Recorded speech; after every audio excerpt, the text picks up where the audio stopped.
Hello everyone.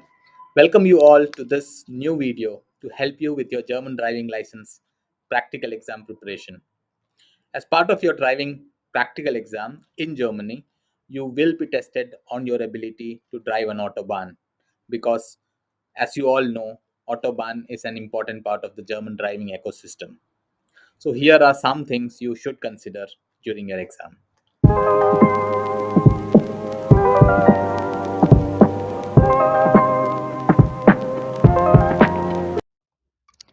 One of the most important things to remember when driving on the autobahn is lane discipline.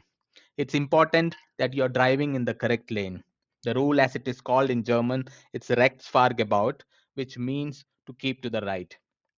This rule is actually applicable everywhere. If you notice in escalators, the one who wants to sticks to the right, and the one who wants to pass over to the left.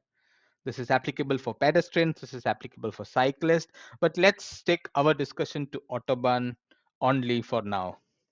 So as per this rule, stay to the rightmost lane as much as possible and use the left lane for passing or overtaking and move back over to the right lane as soon as it is safe to do so. Of course, you can stay in the left lane a little longer if the next opportunity to pass by is approaching. Sometimes you would have noticed that the rightmost lane is occupied by slow moving vehicles. And in that case, you can continuously use the middle lane until the rightmost lane is clear. The leftmost lane is for fastest moving vehicle and to use it only to overtake a vehicle in the middle lane and get back to the right lane when it is safe to do so. So apart from the reasons we discussed above, you might also have to change lane when there is a lane merging ahead or based on a direction board. So in this case, for example, you see in 400 meter, the rightmost lane is going to be merged to the middle lane. Okay, so right now you're in the middle lane. So in this case, stay in the middle lane because in 200 meter, there will be only two lane moving forward.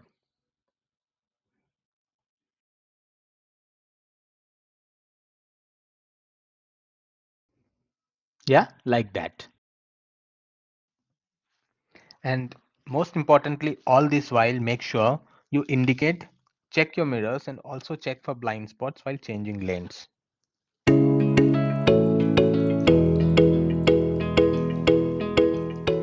autobahn is well known for its unlimited speed options, there are many areas which is governed by speed limits. So especially while you're entering from a city road to an autobahn, the speed limits are governed by an increasing speed limits. So it starts with an 80 to an 100 and then to an 120 and then to an unlimited speed limit. The important thing to remember when you get an unlimited speed limit is that sooner or later expect that your speed will be brought down with the limiting speed limits. And this happens in two occasions.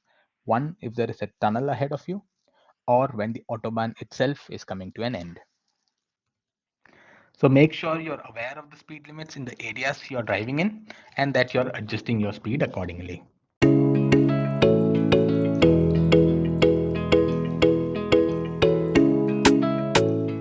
You will likely be tested on your ability to overtake other vehicles on the autobahn. So if you spot a slow moving vehicle on the right lane, grab the opportunity, overtake it safely and get back to the right lane when it is safe to do so. Make sure you're checking your mirrors, blind spots before changing lanes and that you're leaving enough space between your car and the car you're passing. You might be tested on your ability to respond to emergency vehicles on the autobahn.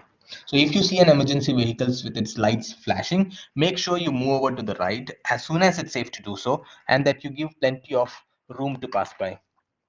Also in a traffic jam situation, so depending on which lane you are in, so if you are in the rightmost lane, move to the rightmost area, to the rightmost lane space, and if you're in the middle lane, move your car towards the rightmost space without impacting the car on your right. And if you're in the left lane, move to the leftmost area to leave a gap for an ambulance or any other emergency vehicle as you see in this image.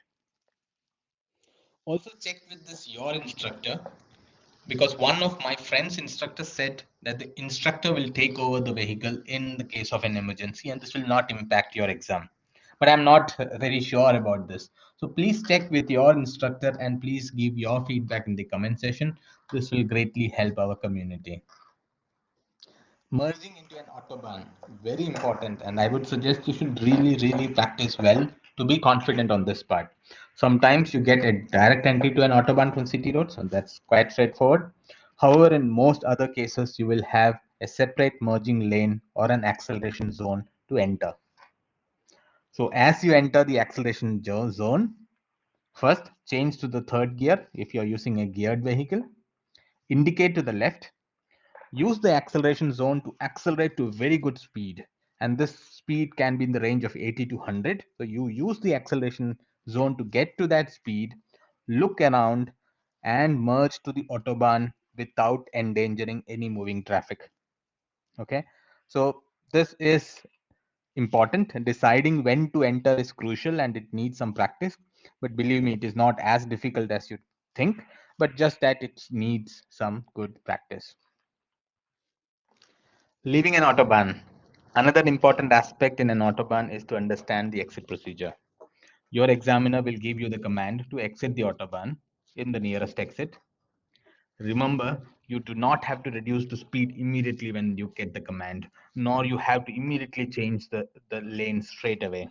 But instead, ensure security, ensure safety by ensuring that you check your mirrors, you check for blind spot, and later indicate to let others know your intention to change lane and later to exit the lane.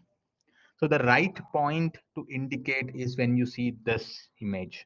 You get this three-line board which says that the exit is 300-meter ahead of you. And then you get that two lines which says the exit is 200-meter ahead of you. And then that one line which says that the exit is 100-meter ahead of you. Get into this exit zone or the deceleration zone and only then reduce the speed. This is very important. Yeah. And for the cars with gears, move yourself in that third gear in the deceleration zone and then reduce the speed in the deceleration zone. So again, like the entry procedure, you should also practice the exit procedure, but this is quite straightforward and easy. So that's all with this video. Please give your comments and don't forget to subscribe.